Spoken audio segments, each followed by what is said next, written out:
Sejam todos bem-vindos ao Roda da Vida. Esse é o seu programa de conexão para o desenvolvimento humano. O Roda da Vida de hoje estará com um super bate-papo com o Dr. Eudes Tourinho, aqui do Alpha Clean, dando início à nossa série Empresários de Sucesso. Então, mas antes de irmos para essa entrevista, para esse super bate-papo, eu quero te pedir, faça parte desse canal. Como? Se inscrevendo, me acompanhando nas redes sociais, Facebook e Instagram. E antes de você seguir com a entrevista, já dá sua curtida aí, para que você não possa esquecer. Então, chama a vinheta.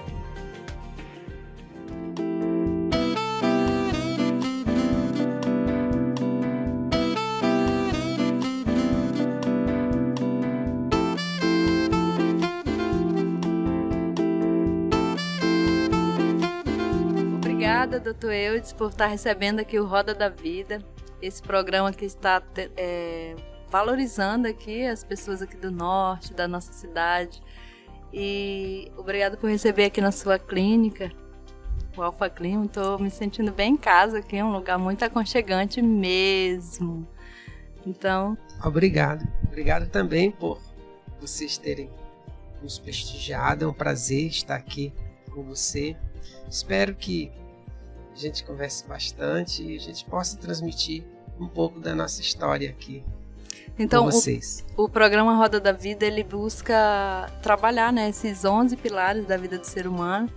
E nós estamos estreando essa série de Empresário de Sucesso. E o senhor é o primeiro da nossa série que inicia hoje aqui no Roda da Vida, dando destaque, né, para os empresários bem-sucedido, que tem êxito, né, na sua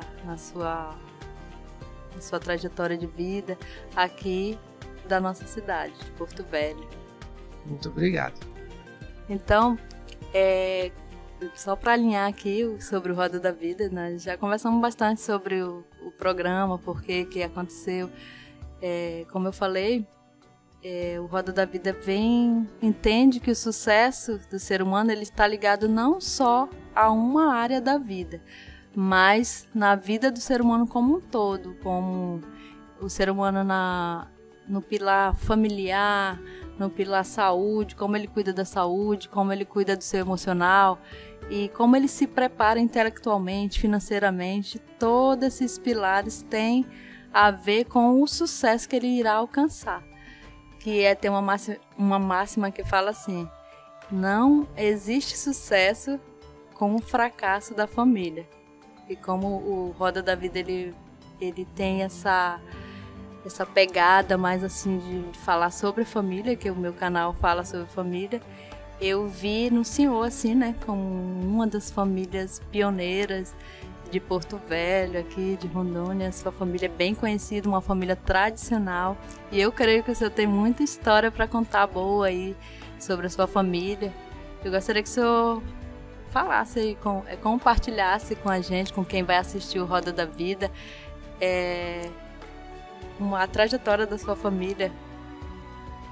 Realmente a nossa família, ela chegou aqui em Rondônia, ainda não era Rondônia.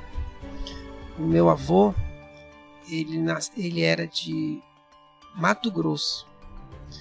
E o meu pai, ele chegou aqui com 10 anos de idade. Então a minha família, ela veio de Mato Grosso para o Mato Grosso, porque aqui ainda era Mato Grosso. Então, por questões de conflitos, o meu avô, ele tinha uma terra que criava leite, gado leiteiro, e houve uns conflitos lá na terra, e a minha avó quis que meu avô saísse de lá. E eles então conseguiram com que ele fosse destacado para cá, para o norte do Mato Grosso, a fim de cuidar da parte fiscal do Mato Grosso. Ali na igrejinha de Santo Antônio tem um marco que separa o Amazonas do Mato Grosso. Ali que antigamente existia, não existia Rondônia. Então, para você ter uma ideia do que era uma saga de viagem nessa Amazônia, antigamente, o meu avô, minha avó e meu pai, que tinham 10 anos, eles demoraram para se deslocar do Mato Grosso para o Mato Grosso, para essa região aqui, quase 4 meses. Então eles saíram lá de Corumbá, onde eles moravam, foram para Porto Esperança, naqueles navios de roda traseira, cerca de 2, 3 dias. Aí de Porto Esperança foram para São Paulo de trem, mais uns 3, 4 dias. De trem de São Paulo para o Rio. Inclusive o papai sempre contava essa passagem na vida dele, que quando eles chegaram no Rio, foi na época da inauguração do Cristo Redentor. Isso em 32. Então ele participou dessa inauguração lá. E aí passaram vários dias esperando um navio para vir do Rio para Belém. E essa viagem foi feita lá por cima, pelo Oceano Atlântico, do Rio para Belém. Chegando em Belém, esperava mais 15, 20 dias para pegar outro navio para vir para Manaus. E aí de Belém para Manaus, mais uma temporada, vários dias de viagem. Sim. E de Manaus, depois esperavam vários, 20 dias, pegava outro navio para Porto Velho. Tome viagem. Aí chegando aqui, eles foram de Porto Velho para Guajará-Mirim, de trem. Outra viagem. Outra viagem. Aí de Guajará foram para Santa Fé. Santa Fé era um local, uma vilazinha com poucas casas, que ficava a 18 quilômetros de Costa Marques. Toda essa viagem demorou cerca de 4 meses. Isso era uma saga gigante. Então eles saíram de Corumbá para o final do Mato Grosso, aqui no norte, e demoraram cerca de 4 meses para chegar aqui. Para você ver quanto era inóspita essa terra, né, quando eles chegaram. Isso foi em 1932, então já vai fazer 90 anos que a minha família anda por aqui. E não é que eles vieram assim, no sentido do pioneirismo, de desbravar propriamente. Com esse intuito. Né? Eram pessoas que estavam procurando local para trabalhar, para se desenvolver. E aqui eles tiveram todo esse desenvolvimento com a família. Já são 5 gerações, né, que estão aqui da minha família, do tronco da família toda. Porque na realidade os tourinhos chegaram aqui em 1503, 3 anos depois do descobrimento do Brasil, que chegou o primeiro tourinho de Portugal. Que tem essa origem, né, do Can. Então, a minha família, o meu avô chegou aqui já faz quase 90 anos. E aí, tiveram mais 3 filhos, além do papai, 4 filhos, e desse tronco, dessa familiar, já temos 93 descendentes. Então é uma história muito longa, né? E também eu gostaria de contar um pouquinho da história do outro lado da minha família, que é o Kang, que é o chinês. Que o senhor lado chinês. Fala que vocês têm, né? O papai, ele foi interno do Colégio Dom Bosco, que fica ali ao lado da catedral. Inclusive, ele ajudou a carregar tijolos na construção do Colégio Dom Bosco e da catedral. E aí, como ele foi interno, quando ele acabou o ensino primário, que era chamado na época, ele foi para Manaus, estudar em Manaus, adolescente. E lá ele tinha que saber procurar um local onde ele pudesse fazer as refeições dele. E aí indicaram o restaurante do Chino. O Chino era um chinês. Aí ele foi lá, nesse restaurante, tentar negociar para que ele fizesse as refeições nesse restaurante. E lá, quem é que estava no caixa lá? A filha do Chino, era minha mãe. Ela tinha 14, 15 anos e trabalhava no caixa desse restaurante. Aí começaram a namorar. E aí, nessa ocasião, o meu avô morreu. Ele já tinha terminado o ginásio e teve que voltar já com o primeiro filho. Mas o Kang, o meu avô, que era chinês, ele veio da China, de Cantão, na época que era o comunismo bravo na China mesmo. Ele saiu fugido em em cestos, em navio, dentro de cestos, escondido. Foi para a Inglaterra. Da Inglaterra, ele veio para o Brasil numa excursão de geólogos que vieram fazer um estudo em Roraima. E o meu avô veio, ele era cozinheiro, ele veio nessa excursão no navio. Aí, chegando em Roraima, nessa excursão, ele veio para Manaus e lá abriu um restaurante. E casou com minha avó, que é descendente de escravo. E nasceu a mamãe, a única filha. Aí, por isso que o nosso nome é Cang Torinho. Né? Chinês lá, que veio de Cantão, com Torinho, que veio migrando da Bahia para Mato Grosso e para Porto, para o Mato Grosso, que depois se transformou em Rondônia, né? Porque Rondônia, ele veio, faz parte um pouco do Amazonas e um pouco do Mato Grosso, onde foi criado o território federal do Guaporé em 43. Depois, faz 38 anos que se transformou em estado, né? E a nossa família, o desenvolvimento da nossa família, essas gerações, elas se confundem com a história, né, de Rondônia. Porque no passado Rondônia só tinha 2 municípios, Porto Velho e Guajará. Então, Porto Velho até hoje. Porto Velho era um dos municípios maiores do mundo todo, porque era gigantesco, né? Guajará ali na ponta e Porto Velho até Vilhena. Aí depois que foi criado novos municípios, depois que virou estado, é que foi criado, que atualmente agora nós temos os 52 municípios. Então a sua família é a história de Porto Velho. Então, tem ali nos livros, não, de história de Porto Velho. E essa intermediação, essa mistura com a história de Rondônia e de Porto Velho, ela fica mais forte porque a nossa família, ela foi ligada ao jornal Alto Madeira, né? E o jornal Alto Madeira, em 2017, completou 100 anos e foi da nossa família durante mais de 60 anos. Então, hoje em dia, quando você quer pesquisar sobre Rondônia, onde é que você vai pesquisar? No jornal Alto Madeira. Porque ele se confunde com a história de Rondônia.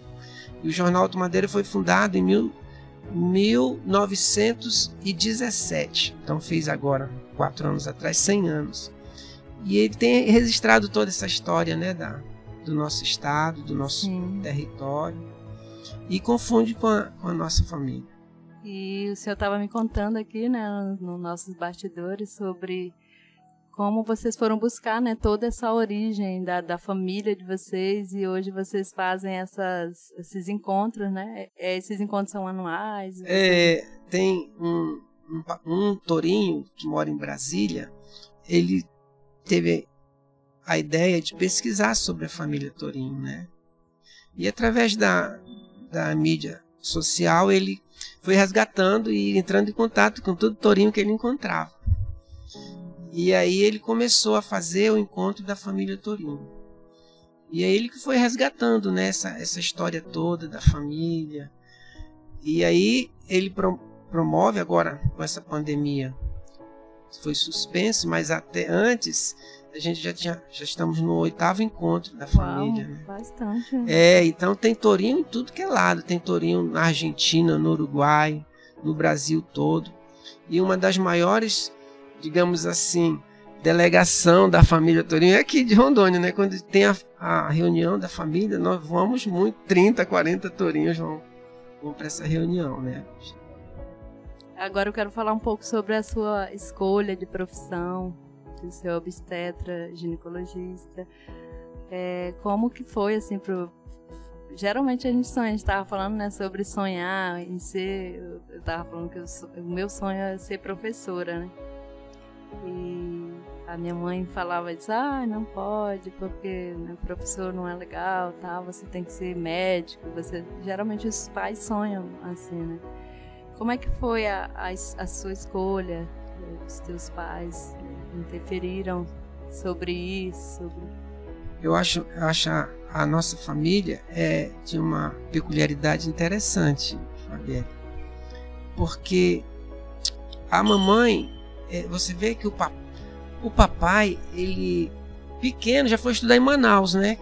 Interessante, isso em década de início dos anos 40. Olha só como é que um rapaz vai sozinho para Manaus, né? O pai manda sozinho naquela época. E antes a maior dificuldade aqui era isso, né? Você terminou o ensino médio e não tem mais nada para fazer. Ou exatamente. Você tira o filho de casa e leva para outra cidade, que é outro desafio, né? Naquela época, nós não tínhamos nenhuma faculdade em Rondônia. Hoje nós temos mais de 13 faculdades aqui, né? Mas naquela época, quem quisesse fazer o terceiro grau, se formar, tinha que sair de Rondônia. E era uma tradição em Porto Velho, as famílias que podiam enviar os filhos para Manaus ou para Belém. Raramente alguém ia para São Paulo ou para o Rio. Então, quando nós terminávamos o ginásio, que hoje seria o terminal fundamental, o ensino médio, né? Aí tinha que viajar. E a nossa família, ela pegou a direção de Belém. Metade ia para Belém, metade ia para Manaus. A mamãe dizia assim: você quer estudar? Quero, então pode ir, né? E mandava e dava lá o suporte da forma que podia para a gente estudar. E então nós éramos 9 irmãos, todos tiveram essa chance de estudar fora. E aí eu sou o caçula, eu fui o último aí.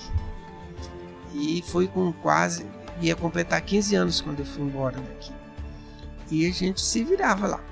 Mas eu não fui com essa ideia de ser médico. Quando eu fui fazer lá um caso científico, que hoje é o ensino médio, né? O ensino médio. Era o máximo, né? Do colegial. Eu fui descobrindo aos poucos para que caminho seguir. Porque eu não tenho muita afinidade com ciências matemáticas. E eu analisava assim, as ciências humanas também não é meu forte. E eu gostava muito de ciências biológicas, né? Aí então já foi eliminando por eliminação aí a parte de engenharia, de matemática. Então eu vou por aqui. Aí eu fiquei analisando o que fazer nas ciências biológicas, né? Enfermagem, nutrição. Aí é medicina, eu tenho que fazer medicina mesmo. Então eu decidi fazer medicina. E também eu já tinha um irmão mais velho, 10 anos mais velho que eu, que já era médico e já tinha se formado em Belém. Aí peguei esse gancho e vamos fazer medicina. Mas foi uma surpresa muito grande para a minha família, porque a nossa família, os pais, eles não indicavam nada, não decidiam nada e nem influenciavam nada, deixavam à vontade. À vontade, né? Que bom. E aí quando eu liguei para a mamãe, que era difícil ligar naquela época, telefone, muito difícil, eu falei para a mamãe assim: mãe, eu vou fazer medicina. Aí ela ficou silêncio do outro lado. Mãe, tá me ouvindo? Aí chegava lá que decidia o que ia fazer, tinha um preparatório, olha, vestibular? Tinha vestibular. Eu vou fazer medicina. Aí, mãe, tá me ouvindo? Mas medicina, meu filho, você vai fazer? Mãe, é o que eu quero. Mas você não pode nem ver sangue que você desmaia. E quando eu era criança, às vezes se cortava naquelas danadezas lá de bagunça, se cortava. Quando eu via o sangue, eu passava mal, né? Mas isso é uma coisa que serve até de exemplo para as pessoas que acham que não pode. É questão de hábito, né? Tudo é questão de hábito na nossa vida, né? Então você, a princípio, não gosta de fazer isso, não gosta de fazer aquilo, mas com determinação, com força, de vontade. Eu ia fazer fisioterapia, né? Só que aí quando eu fui conhecer a faculdade, que eu entrei naquela sala de anatomia, eu voltei na hora. Falei, não nasci para isso. Já deu bloqueio ali na hora. Então eu não é isso que eu quero fazer não. Aí acabei fazendo direito, não me identifiquei e assim por aí foi. E hoje eu sou professora mesmo. Que bom, tá fazendo o que você gosta. Mas, falando sobre isso, né? Sobre você se encontrar, sobre você não subir eu sempre falo assim, se você subir no prédio errado e você descobrir que você subiu que não era aquele prédio, né, para você vai estar lá em cima já, tipo numa profissão. e não é para você, você vai ter, qual vai ser o caminho? Voltar ou seguir, mesmo sabendo que não é para você. O Dr. Eudes, o Eudes, se não fosse médico, esse médico bem reconhecido que é aqui na nossa cidade, eu também eu fui acompanhada pelo senhor quando fiquei grávida, né, tive a nossa filha.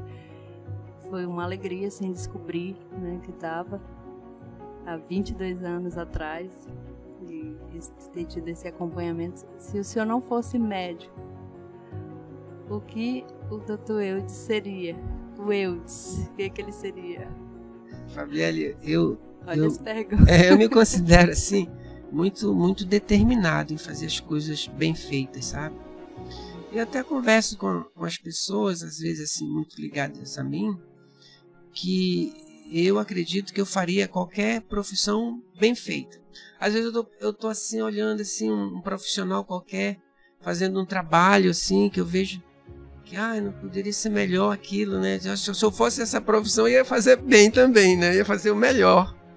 Então eu não acredito que eu teria dificuldade em exercer outras profissões, não.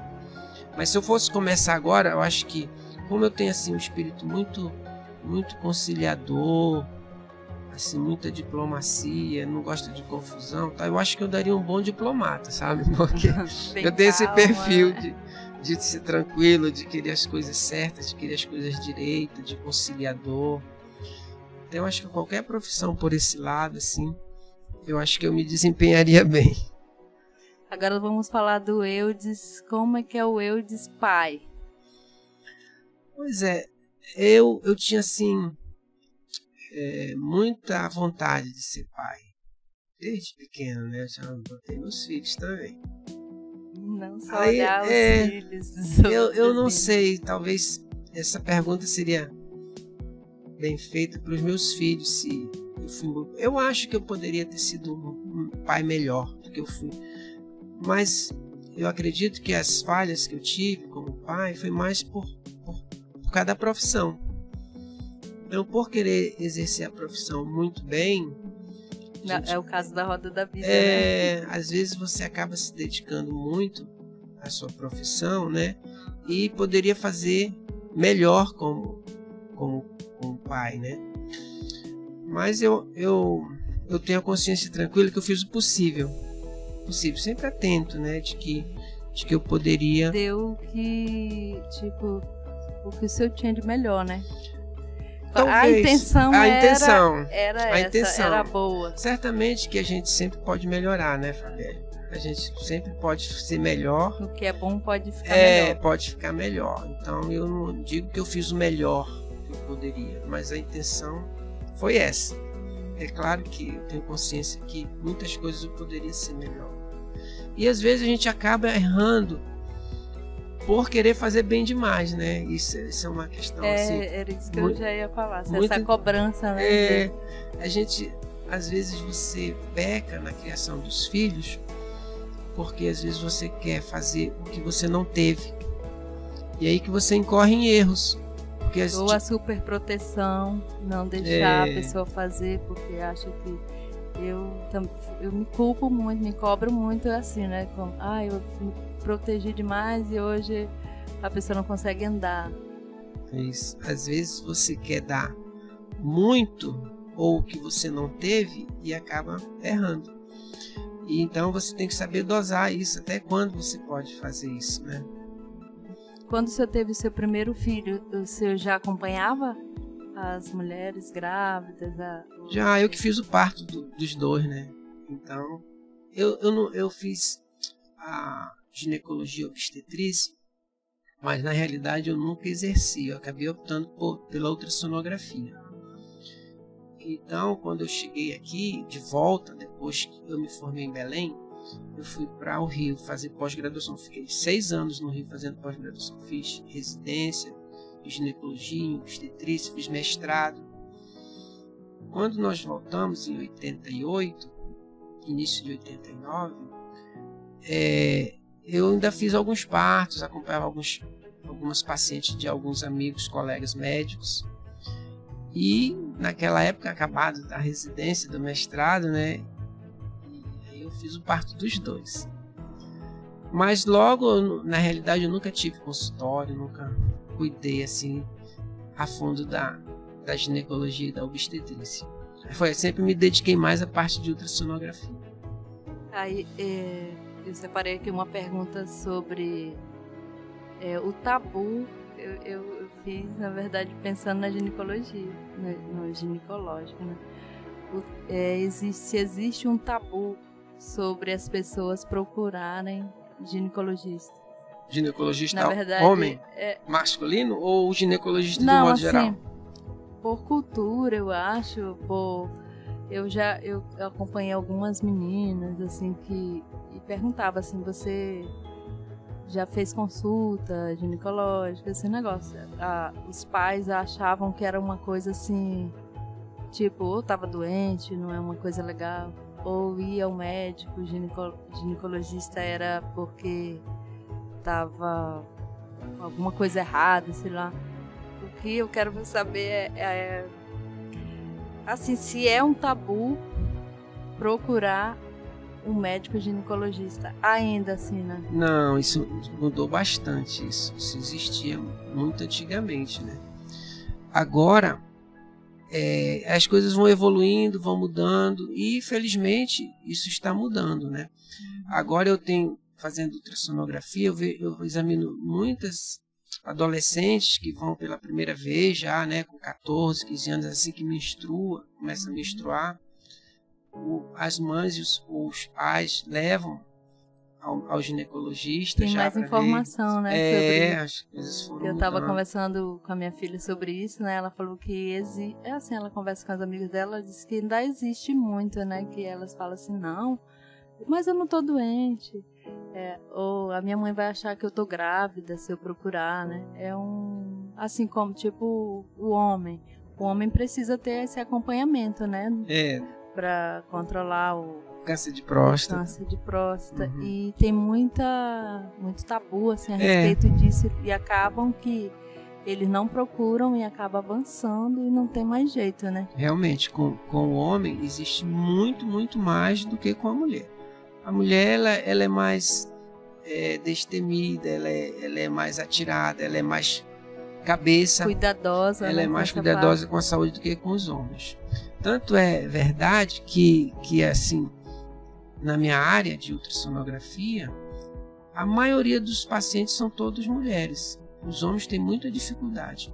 Outro dia eu estava dando uma entrevista sobre câncer de próstata, e realmente uma das coisas que a gente precisa mudar é a cabeça dos homens, porque o câncer de próstata é uma realidade.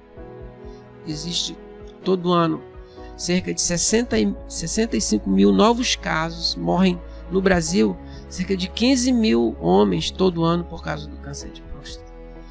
E qual é a forma de você diagnosticar o câncer de próstata? É fazendo o exame, fazendo toque retal, fazendo o exame de sangue chamado PSA. É a única forma que a gente tem de descobrir precocemente, porque quanto mais tarde a gente descobre o câncer de próstata, mais risco tem de morrer por causa desse. E aí que está o preconceito, né? Eu conversei com uma pessoa que perguntando, né? Porque geralmente eles vêm conversar com a gente por causa do meu esposo que já teve, né? O câncer de próstata. Aí eles vêm, como é que é? Eles chegam tipo rodeando assim, para querer, como se fosse uma coisa escondida, para querer saber. Aí a gente fala, e você já fez esse acompanhamento? Já tá na hora, tá? Aí ele fala assim, não, se mudar a forma de examinar, até que eu ainda vou, mas assim eu não vou não. Isso realmente é um tabu, é um preconceito que nós homens temos que mudar essa cabeça e ter cuidado com a saúde, né? Porque agora, Fabiane, os homens, tanto os homens quanto as mulheres, estão vivendo cada vez mais. Então a média de idade do homem no Brasil é de 73 anos e da mulher 75, 76. Então é muito comum nós encontrarmos homens com 80 anos, com 90. E quanto mais idade, mais chance tem de aparecer o câncer de próstata e outros tipos de cânceres, né? E isso é um tabu sem razão de ser, porque é um exame O exame de toque é um exame muito simples, rápido, alguns segundos, né? Onde o médico vai avaliar ali as características da próstata, vai pedir exame de sangue e a gente pode estar fazendo a diferença na nossa vida, que é realmente um tipo de câncer muito, muito comum. E relacionado às mulheres, elas também têm que fazer o seu preventivo, né? E o exame da mama é importante que se faça. O diagnóstico precoce do câncer de colo e do câncer de mama. Aí eu tenho uma pergunta aqui de uma amiga minha que eu entrevistei ela e ela pediu para fazer essa pergunta. Que ela teve câncer, né, no colo do útero. Aí ela perguntou quando você estiver com ele, doutor, eu te pergunto aí que é importante o ginecologista ir lá examinar, né? Colher o preventivo. Porque ela disse que ela não teve esse acompanhamento e quando ela foi descobrir, ela já estava muito avançada e o preventivo dava tudo normal. É importante o ginecologista examinar tanto o colo quanto a mama, porque ele tem o conhecimento, né, para ver como é que estão as características do colo. Uma coisa interessante, Fabiane, com relação ao câncer do colo, é que é um dos poucos tipos de câncer que dão a oportunidade de descobrir antes de ser o câncer. Até se transformar em câncer mesmo, ele passa por várias fases que demora anos para evoluir. Então a gente tem como tratar aquela lesão antes de ser grave, né? Eu creio que foi isso que aconteceu com ela. Então, é importante que o ginecologista... Ela sofreu bastante com isso, quando ela disse quando cuidou uma coisa não era outra coisa, né? Foi evoluindo, na verdade. Aí eu gostaria de falar sobre liderança agora. Você que é líder, que é a Alpha Clean, né, e a Maria do Carmo, que estão fazendo essa parceria agora e ficou esse lugar maravilhoso aqui, acolhedor mesmo.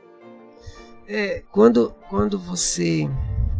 Eu acho que o que acontece assim na minha vida é uma consequência que pode acontecer com qualquer pessoa, né? Quando você trabalha direitinho, você faz as coisas corretamente, procura dar o seu melhor, as coisas chegam até você. Às vezes você nem precisa sair correndo atrás, porque tudo que é bem feito é observado, e o que é mal feito também, né? Então foi mais ou menos isso que aconteceu com a gente, porque o pessoal do Alpha Clean já tinha um laboratório aqui, e eles estavam querendo fazer um serviço de imagem.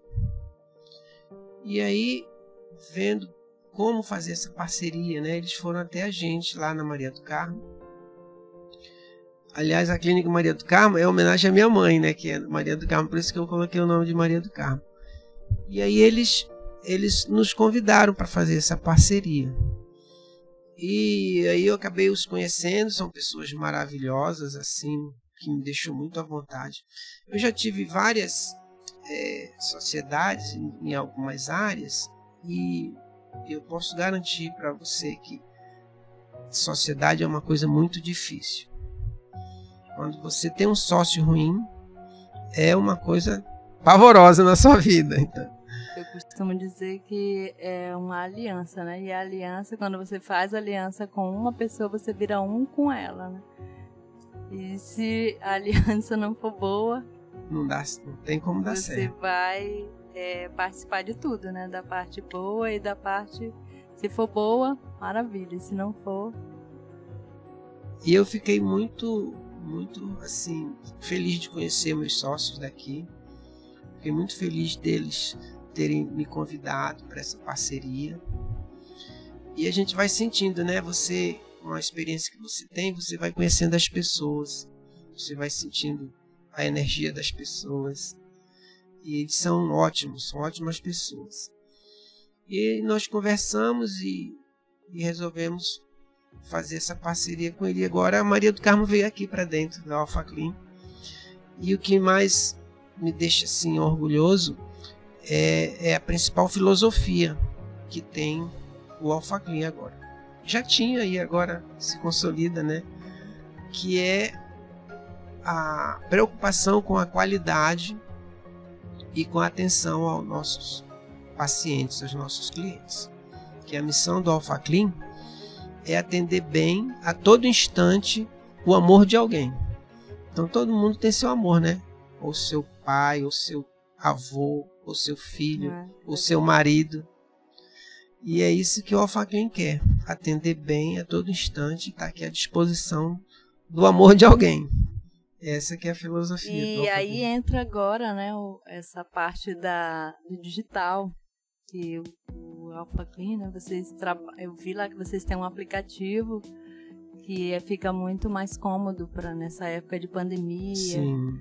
Que veio para facilitar, né, eu vejo a pandemia, revolução digital que a gente estava falando, né? A revolução digital veio para dar essa facilidade. Sim, nós temos aqui essa parte digital muito bem desenvolvida aqui no Alpha Clean. Você pode fazer sua marcação digitalmente. O seu médico, ele tem uma senha que ele pode acessar todos os seus exames de imagem de laboratório. Olha aí. Você pode acessar seus exames. Você pode tem como atender, o médico atender no digital? Tipo por vídeo? Não, porque a gente não faz consulta clínica, né? A gente só faz o exame. É verdade, nós não temos o clínico. Mas se você quiser acessar seus exames via digital, você tem a sua senha, você pode imprimir seus exames, você não precisa voltar para pegar seus exames. Você pode solicitar um atendimento domiciliar, que o Alpha Clean vai lá, colher seu exame. E nós temos essa interação com os médicos que solicitam o seu médico, né? Então a gente dá muita atenção para isso. A gente é uma preocupação nossa em esclarecer, em ajudar ao clínico a esclarecer o problema do seu paciente, né? Essa é uma preocupação muito grande. E a informática e a digitalização do sistema todo do nosso funcionamento é tudo realmente digital, né? Se a gente não tiver uma internet aqui, pronto, acabou o Alpha Clean, né? Então é tudo realmente digital. Como se vê o mundo pós-pandemia? Mudou tudo, né? Incrível. Nós aprendemos com essa pandemia e assim aprendemos e vamos reavaliando a nossa vida, que tudo mudou, tudo. Ninguém se salvou dessa mudança. Em todos os aspectos está diferente. E a gente vai vendo e vai pensando assim e vai mudando seus conceitos com essa pandemia, né? Do que é mais importante para a nossa vida. O que você tem que dar importância na sua vida, né? Porque o que aconteceu nessa pandemia é que assim, você estava aqui, amanhã você pega esse Covid e depois da manhã você está morto. Então, que importância tem as coisas para você, né? Que coisas materiais, essa vontade de você ter as coisas materiais, de você ser mais importante que o outro, o que você vai levar dessa vida, né? Aí você vê que se você for analisar, se você for pensar sobre o que aconteceu nessa pandemia, você tem que ficar bem calmo, porque você acaba pirando a sua cabeça, né? Porque realmente mudou tudo. É a verdadeira revolução mesmo, né? Saindo do analógico para o digital. É como se fosse isso. E você tem que se adaptar rápido, né? Você teve que fazer mudanças bruscas e tem muita chegar, gente, né? Ainda que está nessa resistência, né? Não tem como ter resistência. Você tem que se adaptar rápido. Eu estou falando aqui em todos os aspectos, no aspecto emocional, no aspecto de relacionamento com seus amigos, né? Você está aí 1 ano sem ver seus amigos, você está 1 ano sem ir para o seu trabalho presencialmente.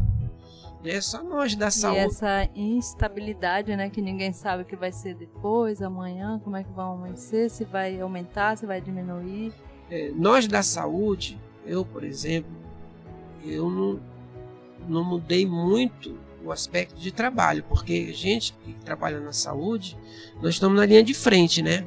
Então eu tenho que ir lá, estar do lado do paciente, tenho que ver o paciente, o pessoal da enfermagem tem que estar lá do lado do paciente, o médico tem que estar lá, o pessoal do laboratório tem que estar lá. Não tem como deixar de colher o sangue, não tem como deixar de entubar, não tem como deixar de ver se tem trombose. Nós na saúde, nesse aspecto, piorou porque é muito mais trabalho, muita mais tensão, né?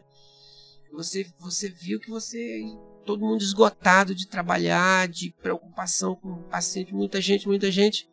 Isso pra gente foi pior nesse aspecto, de muito mais sobrecarga de trabalho. Mas, sim, se você for analisar no geral, as outras profissões, né? O pessoal que trabalha na rua, o pessoal do trabalho informal, quanta mudança houve, né? Quanta dificuldade que eles estão tendo. E o que vai ser do mundo nesse trabalho que você tinha que ir para o escritório, você tinha que se deslocar, e agora não, você está em casa, home office, e você não precisa ir mais lá no trabalho. E o turismo empresarial, aquelas reuniões, aqueles congressos que tinham, né, que você agora não precisa ir mais para o hotel. E aqueles hotéis, o que vai acontecer? Que todo mundo vinha para... Tudo uma adaptação mesmo. E foi tudo muito rápido, né? Essa mudança. De março... Há um tempo atrás, há uns 4 anos atrás, eu fui em uma conferência em São Paulo e eles falaram exatamente isso, que a gente precisava se atualizar o quanto antes, porque ia vir algo que ia acontecer que ia mudar completamente a forma de viver. E eles falaram tipo assim, isso vai ser em 10 anos, mas foi em 4. Na verdade, a pandemia veio e acelerou isso aí. E daqui a 10 anos, como estaremos? Exatamente. Eu acredito... Da forma digital, né? Digitalmente falando. Eu acredito que depois que houvesse controle da vacinação e aparecer novas drogas que possam controlar esse vírus, a poeira vai sentar. Vai ser mais fácil lidar com isso, mas até então muita coisa mudou, né? Mesmo que a gente controle, os hábitos vão mudar, a forma de ver a vida vai mudar, a forma de viver a vida vai mudar. Então isso aí foi uma revolução muito grande, né? De dar importância a outras coisas. Não é importante só o trabalho, não é importante você só. Os seus amigos são importantes. Você precisa deles, você precisa estar com eles. Não sentia falta antes, porque era tudo mais acessível, né? Tava ali. Aí quando retirado isso... Né? Quanta coisa mudou, digo assim, Fabiana, na família, né? Aquelas pessoas que viviam fora de casa, trabalhando, e de repente você se vê ali presa com as crianças, com a família, né? Essa foi a melhor parte pra mim. Muito interessante, né? Essa foi a melhor parte, assim, mas teve muitas famílias que não se adaptaram muito com elas mesmas. Com essa mudança, né? Tão drástica, tão rápida. Tiveram até a separação, o divórcio, por estar muito ligado. Então, doutor Eudes, eu quero lhe agradecer por me permitir, assim, acessar as suas memórias, né? Sua memória de família, e trazer pra gente, né, esse mosaico aí de fotos, dos teus antepassados, dos teus avós, até trazer. Eu agradeço muito, me sinto muito honrada de ter acessado tudo isso nessa entrevista aqui. E gostaria de pedir ao senhor que o senhor deixasse uma mensagem para o Roda da Vida sobre ser um empresário de sucesso. O que é, na verdade, o sucesso para o senhor? Esse nome é muito interessante do seu programa, da sua filosofia, que é a Roda da Vida, né? Porque a nossa vida, ela tem que girar, igual uma roda, né? Não adianta você ser bom só numa coisa, você tá bem só numa coisa, né? Então esses 11 pilares aí que você fala vão sustentando e vão fazendo com que a roda gire. Então você tem que refletir, você tem que procurar se autoanalisar para ver como é que está a roda da sua vida, para que você possa viver bem, né? Não adianta você estar bem